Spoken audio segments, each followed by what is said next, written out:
Welcome to the pharmaphorum podcast. This is web editor Nicole Raleigh, and today I have with me Adityo Prakash, founder and CEO of Verseon, a clinical stage pharmaceutical company based in Fremont, California, that is developing several drug discovery programs in cardiometabolic diseases and cancer using molecular physics and artificial intelligence. Welcome, Adityo. Thank you, Nicole. Now, characterizing the behaviour of drugs in humans has historically required extensive clinical trials at considerable time and cost.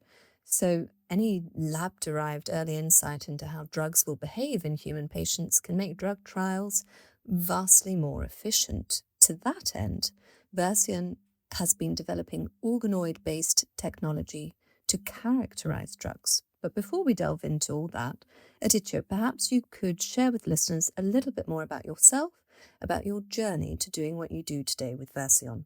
I started life as a mathematical physicist, thinking of becoming an academic physicist, and saw as in graduate school this opportunity as the internet was starting to build novel signal processing technology to help video get through the internet infrastructure barrier. I left academia to start my first company. Video you use on the internet today, from this call to Netflix streaming, key parts of the transmission rely on technology that we built in our previous company called Pulsant. All of that technology is with Intel now, makes Intel billions of dollars in profits from licensing all of that technology. And after that company, we were looking at what should be our next adventure. But we like finding our opportunities where different markets are coming together. In our previous company's case, it was computers and networking and traditional media coming together to converge. Incumbent players in each field, they don't know where things are going as the landscape changes around them. And that's when we believe you have the opportunity to build the next big platform company based on fundamental new technology, science, and over time convert those technology barriers into market barriers. For our next adventure, we decided to look at the convergence of high tech and biotech drug discovery, that it's specifically small molecule drug discovery, the bread and butter of modern, medicine. And all of it was heavily reliant on trial and error testing. It still is today. And we wanted to see, can that be fundamentally changed? People have been talking about this since the late 80s, early 90s, that we should be able to design drugs on the computer, atom by atom, the way we design just about everything else, whether it's computer chips or airplanes or buildings. We use what's called computer design and manufacturing to build these things. But drugs, while it's been a great goal and the industry has spent billions of dollars on it, has eluded that whole attempt because it's a very, very hard problem. So we set out to solve that problem. We thought we had some good ideas, but it is a very hard problem, and it has led us to a 17-year science chase. It has taken us a very, very long time to build all of the core pieces of science and technology behind what we do. And now we're using that to grow a pipeline of drug candidates in those areas you just mentioned, in cardiometabolic disorders, major human diseases that affect us, and cancers. Thank you, Adityo. So technology-based future viewing in order to accelerate, to make more efficacious at a faster pace. Let's dive into the hows now behind that. So looking at the technology, for instance, deep learning frameworks like Alphabet, Meta, OpenAI, they rely on big data to function. But in many fields like drug discovery and development, large amounts of high-quality, dense data sets are hard to come by. Indeed, most AI companies today struggle to acquire enough data for their specific applications to create valid AI models. So I believe Verseon has developed new AI technologies to handle the sparse datasets typical of real-world scenarios. Indeed, Verseon's main field of interest, small molecule drug discovery, is just one example of the myriad real life situations with small data. So, Adityo, I was wondering if you could tell us more about, firstly, small molecule drug discovery generally, and also the use of AI in handling small data sets within that field. Absolutely. We have been this for a couple of decades now. We've been using AI for far longer than the AI has been a buzzword. But it's one of many tools that are necessary to actually solve this rather hard problem. And you're absolutely right. When it comes to small molecule drug discovery, getting enough high quality training data, including the negative data, uh, is hard. It's just not there. So we should start perhaps at the beginning. What is the goal of small molecule drug discovery? You're trying to find that you can actually easily manufacture, hopefully, put in a pill. When you take that as a drug, the drug molecules should dissolve in your gut, go through your bloodstream, go find certain proteins in your body and bind to them and prevent them from doing certain biological processes that lead to a specific disease.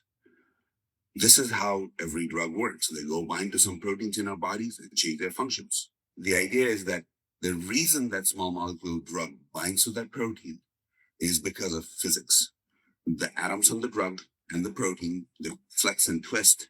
They form a perfect lock and key fit. Often they form chemical bonds between each other.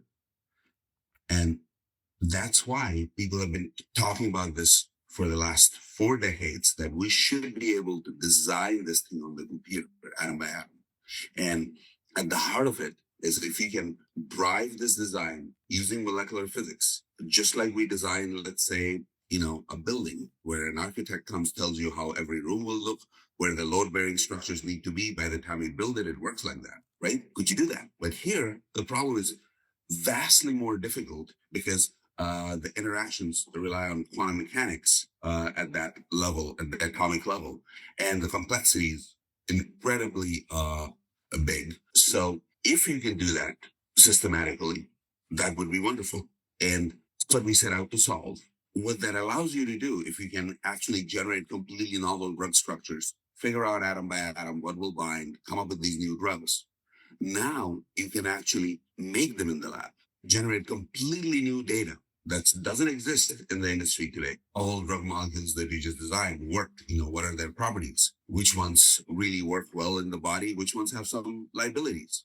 You can now feed that data to your AI tools. Your AI is learning on completely new data that doesn't exist in the industry today, right? But for these novel clusters of molecules that you're designing for a particular set of proteins, you will never be able to generate a lot of large, dense data sets like you were just saying. And typical deep learning models, which require this large, dense data sets, don't work very well in terms of their predictive capabilities when you don't give it what it needs for training. We had to sit down and build completely novel AI technology that works much better in these small, sparse data settings to be able to make better, higher quality predictions. You combine the physics-based design and then AI-driven optimization, as we call it, meaning it's learning from the lab data, saying, okay, make these changes now. Okay, AI is great at creating variants based on what you have taught it, which is exactly how even large language models work. You train them on English sentences, and then it generates more for you. Obviously, it's not going to generate French or German for you if you only train it on English. It's great at creating more variants and helps speed up the process of coming to the best ones that you, again, have to validate in the lab, that you carry forward into clinical testing. This is how our process works. And it requires advances in molecular physics to generate these novel molecules without the need for prior training data. But then you collect lab characterization for those molecules. You feed it to your novel AI tools, which help you sort of explore the local area much, much more efficiently. Create variants, which you pick the very best ones to advance to clinical trials. Along the way, It needs advances in biology, engineering, chemistry, computer-directed synthesis. A whole range of things must come together to create truly efficient solution for designing new drugs. Thank you for that, Adityo. I liked also the comparative analogy with linguistics and training there as well. So AI optimization on a physics-based design. Before we go to the advancements yet needed, as you alluded to at the end there, I want to just return to the topic of organoids. And organoids are artificially grown masses of cells that resemble the function of specific human organs. Testing drugs on organoids can deliver valuable information on the potential effects of drugs in real patients before any human is dosed. And Verseon, I believe, envisions organoid-based testing as the future of drug candidate selection. So again, please tell us more, Adityo, both about the organoid field generally and Verseon's work in this area. As I was mentioning about all the different pieces of science and technology advancement that are necessary to really create an efficient solution for this very, very hard problem, one of those is advances in novel ways of characterizing drugs. This field of organoids have been slowly evolving for quite some time now. And we have always been extremely interested in every advantage we can get in characterizing our drugs and learning early how to determine their potential behavior in humans and so forth.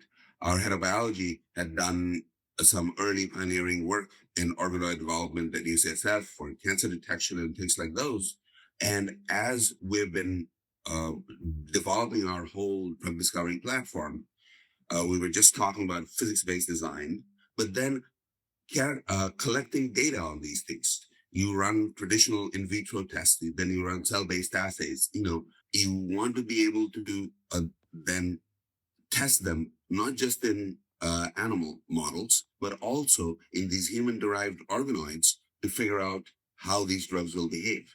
All of that data then can inform your AI of when it's saying, "Oh, this particular drug molecule I see has this liability. It gets chewed up by the liver too quickly. Have this particular feature, a chemical group or whatever else on them. They don't have this liability, but they have something else."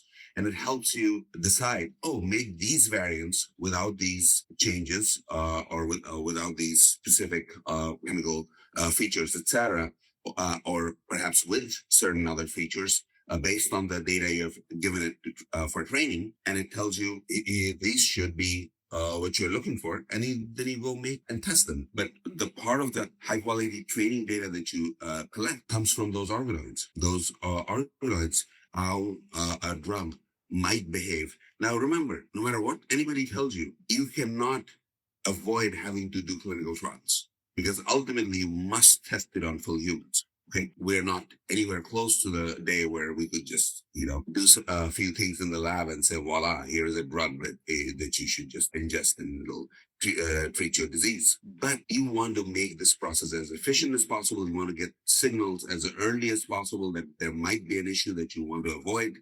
And organoids help you do that. And part of that is if you're going to build these kinds of organoids, you want to have them provide as high quality data as you can possibly, collect. You want to be able to build these organoids very, very efficiently. You want to have these organoids provide you with data because they're as close to physiological as possible. Okay, that requires certain advances in building these organoids properly and more efficiently. And some of those things are what we have been working on for the last several years to advance further. Drug discovery, make no mistake, is not an easy endeavor. Anybody who tells you so or says that, AI will, be a magic pill that'll suddenly start generating things trivially also has land to tell you on Mars. Thank you, Adityo. Yes, indeed. AI is certainly not a magic pill for this very difficult, complicated, but very much necessary industry. So, to my last question, although much of our focus today has been tomorrow's, the future, let's go more generally into the space in the next 5, say 10 years? I mean, these technologies advance quite quickly. Given the pace of that innovation, what next, Adityo?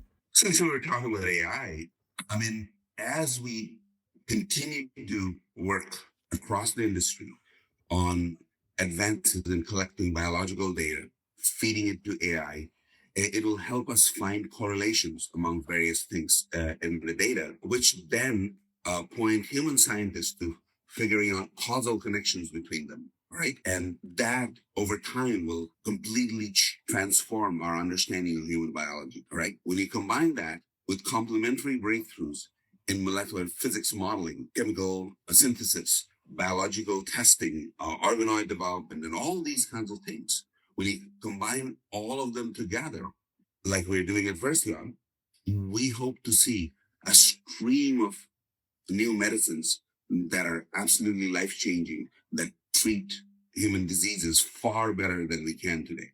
That's where the world needs to go to give humanity the better future it deserves.